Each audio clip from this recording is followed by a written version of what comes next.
Okay, so next जो हमारा cell है, सेल की जो टाइप है वो है osteoclast, bone dissolving cell. Bone की तोड़ फोड़ होती है, उनमें जो सेल इन्वॉल्व होते हैं उनको हम कहते हैं ओस्टियोक्लास्ट कहते हैं। ठीक है। अगर हम इनकी सेल टाइप की बात करें तो इरेगुलर इनकी शेप होती है। आपको पता है कि जो पिछला आपका ओस्टियोसाइट था उसका स्टार शेप था, और आपका जो ओस्टियोब्लास्ट था वो क्यूबाइडल था, लेकिन इसकी शेप क्या है, इरेगुलर होती है।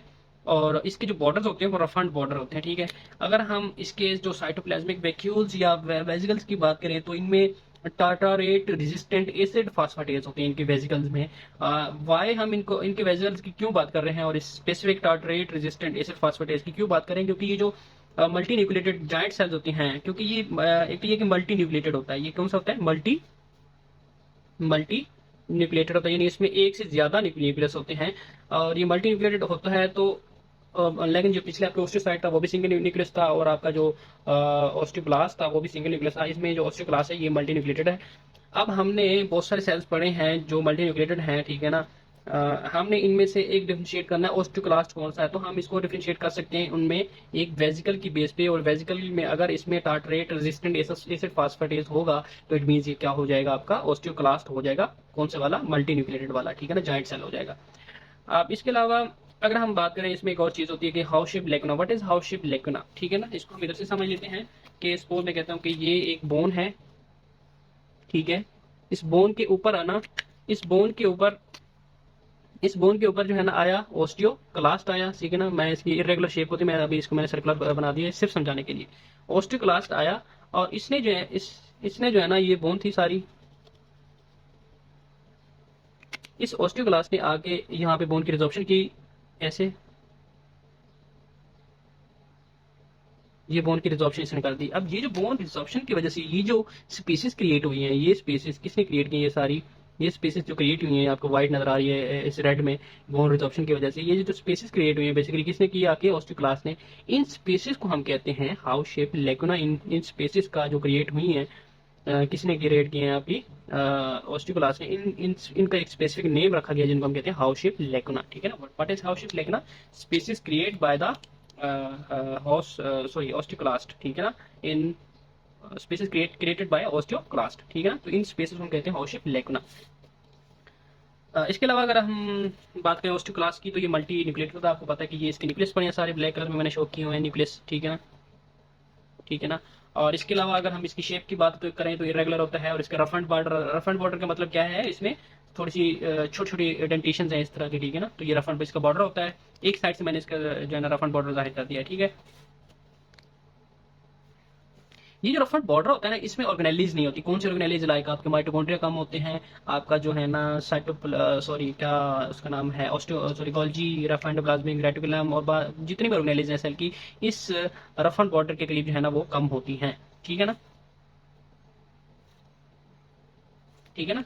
अ, ये एक रिजॉर्बिंग सरफेस है, बोन की, बोन रिजॉर्बिंग सरफेस है।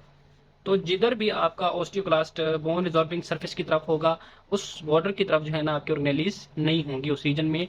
उस रीजन में क्या चीज होगी, एक तीन तरह की प्रोटीन्स होती हैं जिनको हम कहते हैं vinculin actin, vinculin and Tallinn protein. ये तीन तरह की प्रोटीन्स हैं जो इस रीजन में होती हैं, जिनको हम कहते हैं actin, vinculin and Tallinn proteins, ठीक हो गया।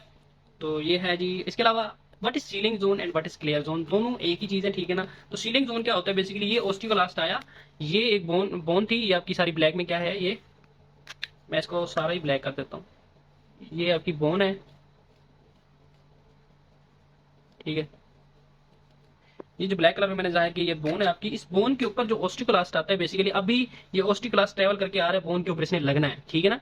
ये जो दो एंड्स हैं, ये दो, एक ये वाला और एक ये वाला, इस एंड के थ्रू अगर ये यहाँ पे लगता है, जब अटैच हो जाएगा, तो ये बाहर का एनवायरनमेंट है, ये भी बाहर का, ये अंदर एक एनवायरनमेंट बन गया। आप देखें तो ये बोन की सरफेस और ये सेल के दरमियान में एक एनवायरनमेंट बना है, ठीक है ना।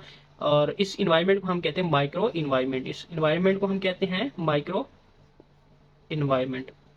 माइक्रो इन्वायरमेंट क्यों कहते हैं ये हम बाद में देखेंगे। लेकिन ये माइक्रो इन्वायरमेंट बनाया किसने, ये जो दो एंड्स थे ना सेल के, और लगे किसके किसके ऊपर लगे, आपकी ये जो आपकी बोन है इसके ऊपर लगे। इस जोन को ये जो बना है इसको हम कहते हैं सीलिंग जोन, इसको हम कहते हैं सीलिंग जोन। तो व्हाट इज सीलिंग जोन, या क्लियर जोन।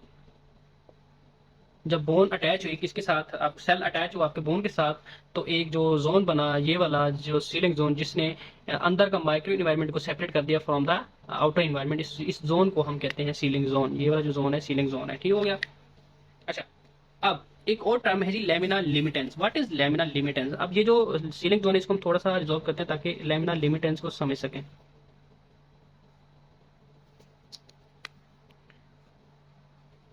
अब ये जो बोन की जो लेयर है ना, इसके ऊपर एक और लेयर क्रिएट होती है, मैं उसको ब्लू कलर से जो है ना जाहिर कर देता हूँ उसको। वो मैट्रिक्स की लेयर, मैट्रिक्स क्या है आपका, प्रोटीन इन नेचर, एक प्रोटीन लेयर होती है, ये प्रोटीन की लेयर क्रिएट होती है, ठीक है ना। और ये जो प्रोटीन की लेयर है ये रिच होती है, ठीक है ना। इनमें कौन सी प्रोटीन में ये रिच होती है?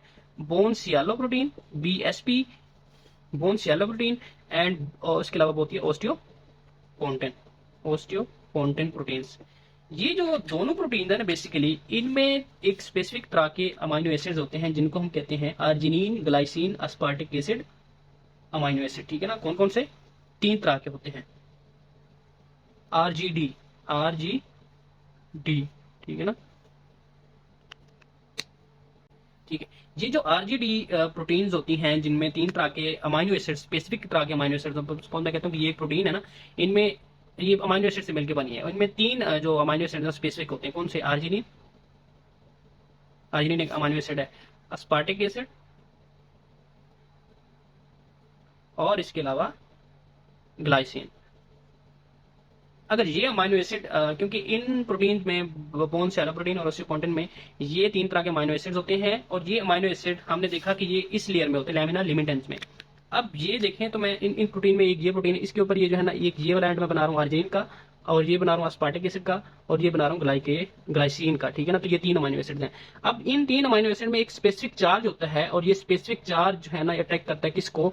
ये जो आपका ओस्टियोक्लास्ट का ये वाला एंड आ रहा है, इसको अट्रैक्ट करता है और इसके साथ एक बॉन्ड बना देता है। किस मैकेनिज्म के थ्रू? वो होता है जी आपका alpha V and beta 3 mediated mechanism के थ्रू एक बॉन्ड बनाता है, जिसकी वजह से इन दो के दरमियान में एक बॉन्ड बन जाता है, बोन सरफेस, और आपका ओस्टियोक्लास्ट में एक जोन बन जाता है जिसको हम कहते हैं क्लियर जोन, जिसको हम कहते हैं क्लियर जोन, या आपका सीलिंग जोन भी कह देते हैं, ठीक है ना। तो सीलिंग जोन और क्लियर जोन किस तरह बना कि बोन्स जो आपकी रिजॉल्विंग सरफेस है, ये आपकी ब्लैक बोन है, इसके ऊपर एक मैट्रिक्स की लेयर क्रिएट हुई, ठीक है ना, जिसको हम कहते हैं लेमिना लिमिटेंस, ठीक है ना। लेमिना लिमिटेंस में 2 तरह की स्पेसिफिक प्रोटीन से ये रिच होती है ये लेयर। वो कौन कौन सी होती है? बोन शैलो प्रोटीन एंड आपकी ओस्टियोपोन्टिन। अब इन बोन शैलो प्रोटीन और ओस्टियोपोन्टिन में कौन तरह के, किस तरह के स्पेसिफिक अमाइनो एसिड्स हैं जो कि सीलिंग जोन या क्लियर जोन बनाने में इन्वॉल्व होते हैं? वो होते हैं arginine, aspartic acid and glycine amino acids होते हैं। ये बेसिकली अट्रैक्ट करते हैं, बॉन्ड बनाते हैं स्पेसिफिकली किसके साथ? ओस्टियोक्लास्ट के इस सीलिंग एंड का जो जोन आ रहा होता है उसके साथ ये बॉन्ड बनाते हैं, जिसकी वजह से क्या बन जाता है, इनमें एक बॉन्ड बन जाता है, और ये एक सीलिंग जोन बन जाता है, ठीक है ना। और ये जो सीलिंग जोन है माइक्रो इन्वायरमेंट को सेपरेट करता है फ्रॉम आउटर इन्वायरमेंट, ठीक हो गया। तो यहाँ तक आपने समझ लिया है किसको? सीलिंग जोन, आपने लेमिना लिमिटेंस को समझ लिया है, ठीक है ना, और आपने किसको समझ लिया है? माइक्रो इन्वायरमेंट को भी समझ लिया। अब माइक्रो इन्वायरमेंट क्या है? बेसिकली इसके अंदर ही क्या क्रिएट होनी है, आपका एसिड क्रिएट होगा, और आपका क्या क्रिएट होगा? सारी चीजें क्रिएट होंगी। ओके, अब हम देखेंगे व्हाट इज माइक्रो इन्वायरमेंट, ठीक है ना। तो माइक्रो इन्वायरमेंट क्या है? सॉरी, ये है माइक्रो इन्वायरमेंट क्या है। अब इस माइक्रो इन्वायरमेंट बनता किस तरह? बेसिकली आपको पता है कि ये जो बोन है, बेसिकली ये जो आपको बोन नजर आ रही है, इस बोन में 2 कंपोनेंट मेन होंगे। हमने इसको रिजॉल्व करना है, हमने इसको तोड़ना है, ठीक है ना। तो 2 इसके मेन कंपोनेंट इस बोन के, अगर हमने इसको तोड़ना है, एक इसका ऑर्गेनिक है जी, और इसका एक है इनऑर्गेनिक, ठीक है। तो ऑर्गेनिक जो कंपोनेंट है जिसमें कोलेजन है, कोलेजन के फाइबर्स को किसने कवर किया हुआ है? इनऑर्गेनिक ने। सबसे पहले हम किसको तोड़ेंगे? इनऑर्गेनिक को। तो इनऑर्गेनिक को हम तोड़ते किस तरह? बेसिकली इसको हम तोड़ते हैं एसिड से, ठीक है ना। तो ये जो ओस्टियोक्लास्ट है ना, इसकी ये जो रफन बॉर्डर है, इसके अंदर एक इंजाइम, इसके अंदर एक पंप लगा होता है। बेसिकली ये पंप लगा हुआ है, ये एक पंप लगा हुआ है। इस पंप का काम क्या होता है कि अंदर जो आपके प्रोटॉन्स पड़े होते हैं, ठीक है ना, एसिड पड़ा होता है, ठीक है। बेसिकली ये जो प्रोटॉन्स है, इनको ये जो है ना इस पंप के थ्रू ये बाहर, अंदर से उठा के बाहर जो है ना पंप करता है, किसके अंदर? ये माइक्रो इन्वायरमेंट के अंदर, जो सीलिंग जोन ने बनाया था between dissolving surface and osteoclast. ये जो इन्वायरमेंट बड़ा है इसके अंदर, तो इसके अंदर सारे क्या आ जाते हैं? आपके प्रोटॉन्स आ जाते हैं। अब सीलिंग जोन का फंक्शन देखें, अगर देखें इसके अंदर क्या आ रहा है? सारा प्रोटॉन्स आ रहे हैं, ठीक है ना। अगर हम सीलिंग जोन ना बनाते तो क्या होता है कि ये सारे प्रोटॉन इधर भी चले जाते, और इधर वाली जो बोन जोन जो इधर बाहर की जो बोन है उसको भी रिजॉल्व कर देते।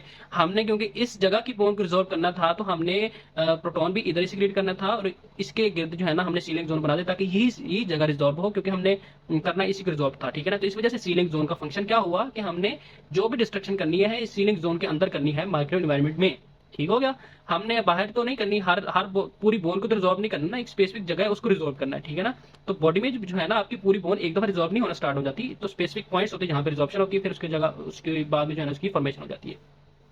तो सीलिंग जोन का फंक्शन क्या हुआ कि ये प्रोटॉन जो है इनको बाहर नहीं जाने देता, इसी जगह में इस बॉन्ड की रिजॉल्यूशन करा देता है। ठीक हो गया। तो प्रोटॉन पंप एक लगा हुआ है, उसने क्या किया, अंदर अंदर से प्रोटॉन उठाए ऑस्टिक क्लास से और उसने माइक्रो एनवायरनमेंट में स्क्रीट कर दिया, ठीक है ना। तो ये जगह होगी एसिडिक। अब इन प्रोटॉन्स ने हमला किया यहाँ पे, आपका सपोज मैं कहता हूँ कि ये यहाँ पे क्रिस्टल पड़ा था, कौन सा वाला, उसको रेड कलर से जाहिर करता हूँ, सॉरी ब्लू कलर से जाहिर कर देता हूँ, क्रिस्टल हाइड्रोक्सी एपेटाइट क्रिस्टल। ये आपका एक हाइड्रोक्सी एपेटाइट क्रिस्टल है, ये जो बड़े वाला मैंने बनाया ना, ये हाइड्रोक्सी एपेटाइट क्रिस्टल है, ठीक है ना। इसके ऊपर ये प्रोटॉन अटैक करते हैं और इसकी ब्रेकडाउन, इस क्रिस्टल की ब्रेकडाउन करते हैं। जैसे ही क्रिस्टल की ब्रेकडाउन होती है, सपोज मैं कहता हूँ कि ये एक आउटर लेयर में एक क्रिस्टल था हाइड्रोक्सी एपेटाइट का, और इसके नीचे जो है ना क्या पड़ा था, आपका कोलेजन पड़ा था, ठीक है ना। तो सबसे पहले तो मैं किसको रिजॉल्व करूंगा, हाइड्रोक्सी एपेटाइट क्रिस्टल को। तो क्रिस्टल के लिए मैंने क्या किया, यहाँ पे सेल ने क्या किया, ऑस्टिक क्लास ने यहाँ पे क्या स्क्रीट किया, प्रोटॉन्स, ठीक है ना, एसिड प्रोड्यूस किया, एसिडिक एनवायरनमेंट बनाया, ठीक है ना। एसिडिक एनवायरनमेंट ने क्या किया, क्रिस्टल को तोड़ फोड़ कर दी, क्रिस्टल चले गया। नीचे क्या बचा आपका ब्लू कलर में, ये वाला, ये आपका कोलेजन का फाइबर बना। अब हमने इसको तोड़ना है, तो इसको तोड़ने के लिए भी जो है ना सेल ऑस्टियोक्लास्ट क्या करता है, अंदर से जो है ना प्रोटीन सिंथेसिस मशीनरी की मदद से एक एंजाइम भेजता है, ठीक है ना, वेजिकल की फॉर्म में। ये वेजिकल है, उसके अंदर ये ब्लैक छोटा जो डॉट बनाया, ये एक एंजाइम है, ठीक है ना। तो ये एंजाइम आते हैं वेजिकल की फॉर्म में, इधर आते हैं माइक्रो एनवायरनमेंट से जैसे ही ये उनको कोलेजन मिलता है एक्सपोज, वो उसको ब्रेक डाउन करती है, तो इस तरह जो है ना बोन की रिजॉर्प्शन हो जाती है। तो हमने बोन की रिजॉर्प्शन आपको पता है दो तरह से करनी है, मेन दो कंपोनेंट है, इनऑर्गेनिक। इनऑर्गेनिक को तोड़ने के लिए क्या होता है, आपका माइक्रो एनवायरनमेंट बनता है। माइक्रो एनवायरनमेंट में आपके क्या आता है, प्रोटॉन पंप के जरिए प्रोटॉन्स आते हैं माइक्रो एनवायरनमेंट में ऑस्टिक क्लास से, वो रिजॉल्व करते हैं किसको, उस क्रिस्टल को, इनऑर्गेनिक पार्ट को। इनऑर्गेनिक पार्ट जब हटता है उसके नीचे एक्सपोज हो जाता है आपका organic part. Organic part collagen है, कोलेजन प्रोटीन है, प्रोटीन को तोड़ने के लिए एंजाइम चाहिए होते हैं, तो जो वो फिर सेल जो है ना एक वेजिकल में स्टोर करके एंजाइम भेजता है, किसमें स्क्रीट करता है, माइक्रो एनवायरनमेंट, माइक्रो एनवायरनमेंट से ट्रैवल करते हैं और अटैक करते हैं किसके ऊपर, कोलेजन के ऊपर, कोलेजन को तोड़ फोड़ करते हैं। तो इस तरह जो है ना आपकी बोन की जो रिजॉर्प्शन है वो इस तरह स्टार्ट हो जाती है। सुबह में कहता हूँ यहाँ पे जो है ना ये बोन की रिजॉर्प्शन होगी, इतनी सारी, ये बोन की रिजॉर्प्शन होगी। अब ये जो बोन की रिजॉर्प्शन की वजह से जो स्प्रेड क्रिएट हुई है, इसको हम कहते हैं basically how shape lacuna. How shape lacuna ये स्पेसिफिक नेम होता है इसका, हाउ शेप लैकुना, ठीक है। तो बोन की जो रिजॉर्प्शन है उसके मेनली कितने स्टेप्स हो गए, बोन की जो रिजॉर्प्शन है उसके मेनली 5 स्टेप्स हैं, ठीक है ना। हम उसको डिस्कस करेंगे। सबसे पहला हमने स्टेप पढ़ा था कि formation of attachment of osteoclast to mineralize surface, ये जो बोन की सरफेस है इसके साथ ये अटैच हुआ है, इसको हम कहते हैं अटैचमेंट। ये फर्स्ट स्टेप था। और दूसरा ये था कि हमने सील्ड एसिडिक एनवायरनमेंट बनाना है, ठीक है ना। सीलिंग जोन बन गया। अब इसमें हमने एसिड स्क्रीट किया, ठीक है ना। तो एसिड स्क्रीट करने की वजह से ये बन गया सील्ड एसिडिक एनवायरनमेंट बन गया, ठीक है ना। उसके बाद जो है ना सील्ड एसिडिक एनवायरनमेंट की वजह से हुआ ये कि जो है ना आपकी जो इनऑर्गेनिक पार्ट था वो डिग्रेड हो गया, उसकी वजह से एक्सपोज हो गया आपका ऑर्गेनिक पार्ट, कोलेजन हो गया। अब कोलेजन के हमने ब्रेक डाउन करनी है, तो उसमें जो है ना दो मेन इंपॉर्टेंट एंजाइम है, जिसमें एक एसिड फास्फेटेज आ जाती है और ट्रिप्सिन बी प्रोटीन आ जाती है। ये दो प्रोटीन आपने याद रखनी है, इसको जा सकता है, ठीक है। तो ये दो प्रोटीन बेसिकली ये क्या करती हैं, आपकी कोलेजन की ब्रेकडाउन करती हैं। अब उसके नतीजे में ये जो है ना यहाँ पे एक ब्रेकडाउन एक मैट्रिक्स बन गया। अब हमने इसको यहाँ से हटाना भी तो है, तो हटाते हैं हम किस तरह है कि ये जो है ना यहाँ से एंडोसाइटोसिस होती है। ये जो ऑस्टियोक्लास्ट होता है ये क्या करता है, अच्छा ये जो ब्रेकडाउन ऑफ ऑर्गेनिक मैट्रिक्स था वो थर्ड स्टेप था। फोर्थ स्टेप ये एंडोसाइटोसिस, यहाँ से हमने इसको यानी सेल के अंदर इसको ले जाते हैं और वेजिकल की फॉर्म में ये फोर्थ स्टेप था। फिफ्थ स्टेप ये होता है कि हम इसकी एक्सोसाइटोसिस करते हैं। सेल के एक एंड से एंडोसाइटोसिस हुई, दूसरे एंड से क्या हुई, एक्सोसाइटोसिस के थ्रू हम इसको बाहर स्क्रीट आउट कर देते हैं। तो ये था। अब ये जो एंडोसाइटोसिस हुई और एक्सोसाइटोसिस सेल के दरमियान ये ट्रैवलिंग थी, इसको हम कहते हैं translocation within the cell, ठीक है ना। इस प्रोसेस को कहते हैं ट्रांसलोकेशन। ये फिफ्थ स्टेप था। तो ये था जो आपका फॉर्मेशन ऑफ माइक्रो एनवायरनमेंट है, और ये जो बोन की जो रिजॉर्प्शन होती है किस तरह ऑस्टियोक्लास्ट करता है, तो इस 5 स्टेप्स के थ्रू करता है। कौन कौन से, सबसे पहले आके अटैच होता है, अटैच होने के बाद ये किसके साथ अटैच होता है, बोन की जो मिनरलाइज सरफेस होती है आउटर सरफेस उसके साथ अटैच होता है। इसके थ्रू आपका लेमिनल लिमिटेंस बनता है। लेमिनल लिमिटेंस क्या है, उसमें दो प्रोटीन्स होती है, बोन शैलो प्रोटीन और ऑस्टियोपोन्टेन। उसमें 3 तरह के स्पेसिफिक अमीनो एसिड्स होते हैं, अर्जिनिन, ग्लाइसिन और अस्पार्टिक एसिड। उनका फंक्शन क्या होता है कि वो ऑस्टियोक्लास्ट के साथ जो है ना वो बॉन्ड बनाते हैं, जिसकी वजह से सीलिंग जोन बनता है और माइक्रो इन्वायरमेंट बन जाता है। माइक्रो इन्वायरमेंट क्या होता है, उसमें एसिड की सिक्रीशन होती है, किसके थ्रू, प्रोटॉन पंप के थ्रू। और इसके अलावा जो है ना प्रोटॉन पंप क्या एसिड सिक्रीट करता है, और एसिड क्या करता है आपका इनऑर्गेनिक पार्ट को डिग्रेड करता है। इनऑर्गेनिक जो आपके क्रिस्टल्स होते हैं वो डिग्रेड होते हैं। उसके बाद क्या हो जाता है आपका आपका जो ऑर्गेनिक मैट्रिक्स है जिसमें कोलेजन के फाइबर्स हैं वो एक्सपोज आ जाते हैं। फिर वो जब एक्सपोज होते हैं तो सेल क्या सिक्रीट करता है, acid phosphatase plus cathepsin B osteoclast secrete करता है। वो आगे फिर किसको डिग्रेड करता है, कोलेजन को, ऑर्गेनिक पार्ट को। जब ये डिग्रेड हो जाते हैं तो ये डिग्रेडेड मटेरियल सारा फिर जो ऑस्टियोक्लास्ट है तो उसकी वो एंडोसाइटोसिस करता है, अपने अंदर ले जाता है। और फिर जो है ना वो उसकी ट्रांसपोर्ट करता है दूसरे एंड से, एक्सोसाइटोसिस कर देता है। और इस पूरे प्रोसेस को एंडोसाइटोसिस लेके एक्सोसाइटोसिस को क्या कहते हैं, इसको हम कहते हैं जी ट्रांसलोकेशन। ठीक है ना, तो ये फिफ्थ स्टेप हो गया। ठीक है, तो ये था आपका ऑस्टियोक्लास्ट।